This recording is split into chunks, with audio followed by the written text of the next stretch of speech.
تم کسی کو حق بات کی دعوت دو گے، تم کسی کو غلط ٹھہراؤ گے، وَاصْبِرْ عَلَىٰ مَا أَصَابَكَ، تم پہ تنقید ہوگا، تم پہ انگلیاں اٹھیں گی، تمہاری مخالفت کی جائے گی۔ دیکھیں مولانا طارق جمیل صاحب کتنے بڑے بزرگ ہیں، اللہ والے ہیں۔ آج بھی آپ جا کر آپ ان کے کسی ویڈیو کے نیچے کمنٹس کھولیں تو ان پہ تنقید کی جا رہی ہوتی ہے، ان کو تنقید کا نشانہ بنایا جا رہا تھا۔ کیوں؟ کیونکہ وہ حق بات کرتے ہیں، لوگوں کو اللہ کی طرف بلاتے ہیں، لوگوں کو دین کی طرف بلاتے ہیں۔ آج کل جتنے اسکالرز آ گئے انہوں نے تو بیڑا غرق کر دیا ہے۔ افسوس کے ساتھ یہ بھی کہنا پڑتا ہے کہ لوگ آج کل صرف دین کو کمائی کا ذریعہ بنا رہے ہیں۔ میں نے جتنے بھی یہ جو اسکالرز ہیں ان پہ ریسرچ کیا، یہ اپنے فیلڈ میں ناکام لوگ ہیں، ان کے اپنے فیلڈ میں کوئی حیثیت نہیں، کوئی اوقات نہیں، انہوں نے اسلام کے لیے، اپنے پاکستان کے لیے کوئی ایسا کارنامہ انجام نہیں دیا کہ یہ نام کما سکیں۔ لیکن دین مفت ہے، کتابیں ہیں پڑھی، علماء کی لکھی ہوئی کتابیں آ کے ترجمہ پڑھتے ہیں، ترجمہ پڑھ کے پھر تنقیدیں شروع کر دیتے ہیں اور اپنے فلسفے جھاڑتے ہیں، اپنے فتوے جھاڑتے ہیں۔ تو دیکھیں ایک طرف حق بات کرنے والے، حق کے دائی لوگ، مولانا طارق جمیل صاحب، مفتی تقی العثمانی صاحب، مفتی طارق مسعود صاحب، بڑے بڑے علماء کرام ہیں، بہت سارے علماء کرام ہیں جو حق بات کرتے ہیں، جو معاشرت سکھاتے ہیں، جو اسلام سکھاتے ہیں، جو دین سکھاتے ہیں۔ ان پہ اعتراض چل رہا ہے، ایک طرف باطل ہے جس کی باتیں چٹ پٹی ہیں، جو چرب لسان ہے، لوگ ان کو فالو کر رہے ہیں، ان کو چھوڑ کے بیٹھے ہیں اور ان پہ تنقید کر رہے ہیں۔ سنن کبریٰ میں امام بہقی رحمہ اللہ کی حدیث ہے، بہت ہی کمال کی حدیث ہے۔ آپ صلی اللہ علیہ وسلم کے ارشاد مبارک ہے، کن عالما او متعلما او متبعا او محبا ولا تکن خامثا۔ بہت ہی کمال کی حدیث، ترجمہ سے سنیں، کن عالما، اگر تمہارے پاس وقت ہے، تم ذہین ہو، تم صاحب استعداد ہو، تم صاحب مال ہو تو عالم بن جاؤ۔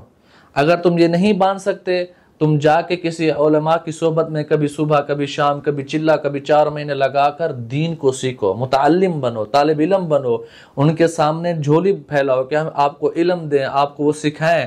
اگر آپ کے پاس اتنا بھی وقت نہیں ہے تو پھر کیا کہا، کن متبعن، ان کے تابع بن جاؤ۔ اگر آپ پاس اتنا بھی وقت نہیں ہے، کن محبن، پھر ان سے محبت کرنے والے بنو، تنقید کرنے والے نہ بنو، ولا تکن خامسا، 5واں بندہ نہ بنو۔ 5واں بندہ پوچھا کہ 5واں بندہ کون ہے؟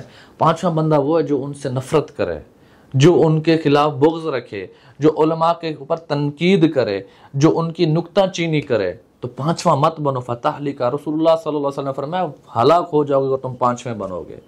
تو آج اب دیکھیں کثرت کے اندر لوگ 5ویں بنے ہوئے ہیں۔ ایک اور حدیث نبوی صلی اللہ علیہ وسلم، انصر اخاک ظالما او مظلوما، کمال کی حدیث ہے۔ حقیقت میں بتاتا ہوں، آج ہمارے معاشرے میں ظالم بھی ہیں، مظلوم بھی ہیں۔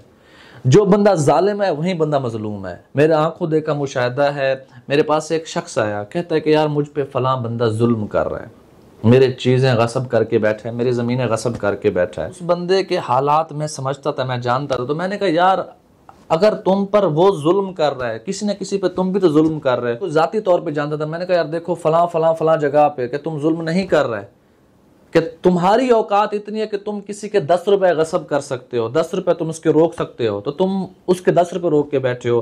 جو تم سے بڑا ظالم ہے اس کی اوقات ہے 1000 روپے روکنے کی، اس کی اوقات ہے تمہیں قابو کرنے کی، وہ تمہیں قابو کر رہا ہے۔ بڑا ظالم تمہیں قابو کر رہا ہے، چھوٹا ظالم چھوٹے مظلوم چھوٹے غریب کو قابو کر رہے ہو۔ تو ایک لین جکڑی ہوئی ہے، جو ظالم ہے وہ مظلوم بھی ہے، جو مظلوم ہے وہ ظالم بھی ہے۔ لیکن میرے نبی کا حکم انصر اخاک ظالما و مظلوما، ظالم اور مظلوم کی مدد کرو۔ صحابہ میں سے کسی نے عرض کیا یا رسول اللہ میں ظالم کی کیسے مدد کروں، وہ تو ظالم ہوگا، اس کو میں کیسے روکوں؟ تو آپ صلی اللہ علیہ وسلم کا ارشاد ہے تمنعہ من الظلم فإن ذلك نصرہ۔